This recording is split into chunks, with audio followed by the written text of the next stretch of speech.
Mesdames et messieurs, bonjour et bienvenue sur votre chaîne d'information en temps réel. L'actualité en Afrique et dans le monde en continu. Vous informer est notre mission alors, si vous êtes nouveau, abonnez-vous et activez aussi la cloche de notification pour ne plus rien manquer. Cela étant fait, c'est parti. La visite du président de la transition burkinabé, le colonel Henri Damiba, chef de la junte burkinabé, est une forte illustration d'un redéploiement stratégique déjà engagé à Ouagadougou. Une question d'un journaliste au chef du gouvernement burkinabé Albert Ouedraogo lors d'un grand entretien accordé à la télévision d'État sur le bilan de 6 mois passés à la tête du gouvernement. Monsieur le Premier ministre, on a un partenariat militaire classique qui est la France.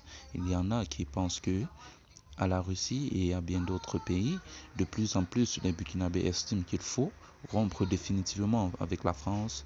Est-ce que vous pensez que ces derniers ont raison? La réponse d'Albert Ouedraogo, premier chef ministre, a été claire. Je comprends leurs revendications parce que la France est le partenaire historique et même le premier partenaire. Si depuis des années cette coopération n'a pas permis d'assassiner l'aide, il faut se poser des questions et je suis tout à fait d'accord qu'aujourd'hui il faut la revoir. Nous, en tant que dirigeants, nous ne pouvons pas continuer à rester sous et à ces revendications de composantes importantes de notre peuple. Et le chef du gouvernement d'indiquer au passage qu'il n'y a aucun problème entre les peuples français et burkinabé, ajoutant que le problème se pose en termes de politique et de relations de coopération.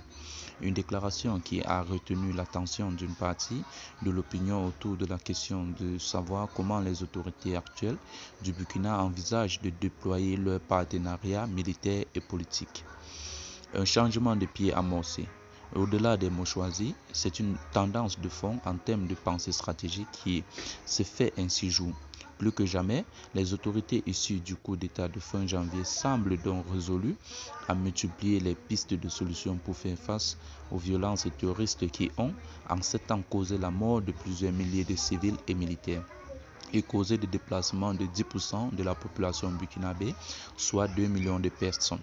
Ainsi, lors du même entretien accordé à la télévision nationale, le chef du gouvernement burkinabé a défini 4 principes pour guider cette édification. D'abord, la liberté de choisir le partenaire qui nous arrange, quitte à froisser certains partenaires historiques. Ensuite, la sincérité pour un partenariat gagnant-gagnant. Puis, l'indépendance territoriale afin qu'aucune troupe étrangère ne mène le combat à la place de l'armée burkinabé. Enfin, l'optimisation des atouts de chaque partenaire à la seule fin de bénéficier de la spécificité de chacun.